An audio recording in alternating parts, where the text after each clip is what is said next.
The first time anyone noticed him, it was because he didn't belong. Every Friday at exactly 1:15 p.m., while the lunchtime rush spilled laughter, clattering plates, and hurried conversations across the diner, he would sit alone in the same corner booth. His shirt was always neatly pressed but worn at the cuffs, his hair combed with careful precision, and his eyes carried a quiet storm that never quite settled. A half-eaten plate of food would sit in front of him, untouched for long stretches, as if he were waiting for someone who never came. And yet he came back, every single Friday. If you believe in kindness, second chances, and the unseen battles people fight, take a moment right now to like, comment, share, and subscribe to Echoes of Stories. Because sometimes the smallest stories carry the biggest truths. No one knew his name. The waitresses had stopped asking after the first few visits. He tipped modestly but consistently, always folding the bills neatly beneath the edge of the plate. He never checked his phone, never brought a book, never seemed distracted. He simply sat, eyes drifting toward the door every time it opened, like a man tethered to hope by the thinnest thread. Outside, the world moved on. Inside, he remained frozen in a moment that refused to pass. Her name was Marla Vance, and she owned the diner. Most people knew her as the sharp-minded CEO who had turned a struggling chain of roadside diners into a modest empire across 3 states. But Marla never let go of her roots. Once a week, she visited one of her locations unannounced, blending in as just another customer. It kept her grounded, she said. It reminded her why she started. That Friday, she noticed him immediately. Not because he was loud or demanding, but because he was the exact opposite. Stillness, in a place designed for movement, has a way of standing out. She watched him from across the room, her curiosity slowly sharpening into concern. By his 3rd visit that month, she couldn't ignore it anymore. That day, sunlight streamed through the diner windows, casting long golden streaks across the floor. The man was already seated when Marla walked in. Same booth, same posture, same distant gaze fixed on the door. She ordered a coffee she didn't intend to drink and made her way toward him. When she reached his table, she didn't ask for permission to sit. She simply pulled out the chair across from him and settled in, her presence gentle but firm. He looked up, startled, as if someone had broken through a barrier he had carefully built around himself. His name, she would soon learn, was Rayan. He wasn't used to being interrupted, especially not here. At first he hesitated, unsure of what to say or how to explain something that had no simple explanation. But there was something in Marla's expression, not pity, not judgment, just quiet understanding, that made it harder to stay silent. Rayan had once lived a life that felt ordinary in the best way. He had a small apartment filled with mismatched furniture, a job that paid just enough, and a daughter who turned every ordinary day into something magical. Her name was Zoya. She loved strawberry pancakes, the kind that came stacked high with whipped cream that melted into pink swirls. Every Friday after school, they would come to this very diner. It was their ritual, their escape from the world, a simple tradition that meant everything. But life doesn't always honor traditions. One Friday, Zoya didn't make it to the diner. A sudden illness, a rushed trip to the hospital, a whirlwind of doctors, machines, and whispered reassurances that never quite reached his heart. Within weeks, everything Rayan had built his life around was gone. The apartment became too quiet. The furniture felt like relics of a life that no longer existed. The world outside continued as if nothing had changed, but inside him, time had fractured. Except for Fridays. On Fridays, he still came. At first, it was unbearable, sitting in the same booth, staring at the empty seat across from him. But over time, it became something else.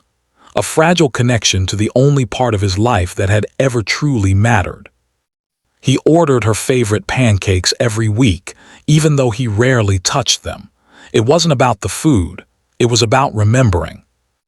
about refusing to let her disappear. Marla listened without interrupting. The noise of the diner faded into the background as his story unfolded, each word carrying the weight of grief he had carried alone for far too long. There was no dramatic moment, no sudden resolution. Just silence when he finished, the kind that holds more meaning than any words ever could. But something shifted that day. The following Friday, when Rayan returned, something was different. The booth was set differently, 2 plates instead of 1. A small vase with a single fresh flower sat between them, and beside his usual order there was something new. A note. It wasn't signed, but the message was simple. You don't have to sit alone anymore. At first he didn't understand. He looked around, confused, unsure if it was meant for him, but then he noticed the subtle changes. The waitress who usually kept her distance now lingered a moment longer, offering a small, genuine smile.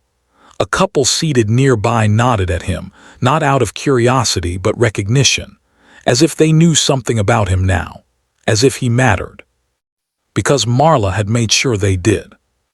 Without turning his grief into a spectacle, she had shared his story with the staff, not as gossip but as a reminder that behind every quiet face there might be a story worth honoring. Week by week, the change grew. Someone paid for his meal one Friday.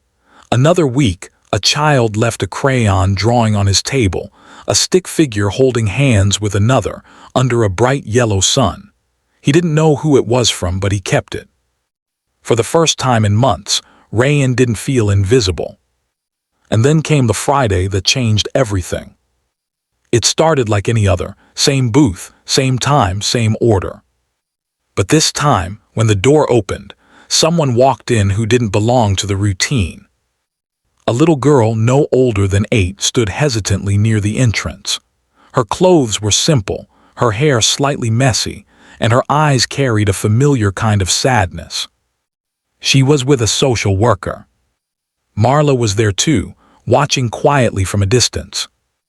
Rayan noticed them immediately, though he didn't understand why they were there. Not yet. The social worker approached his table gently, her voice soft as she explained. The girl's name was Sana. She had recently lost her parents and had been placed in temporary care. She didn't speak much, didn't smile, didn't connect. Except for one thing. Every Friday, she insisted on coming to this diner. No one knew why. Until Marla saw her sitting alone one week, staring at the empty booth across from her. Just like Rayan used to. 2 broken routines, 2 hearts holding onto something they couldn't let go of. Marla didn't believe in coincidence. She believed in moments. And this felt like one. Rayan didn't know what to do at first. Grief had made him cautious, afraid to open doors that might lead to more loss.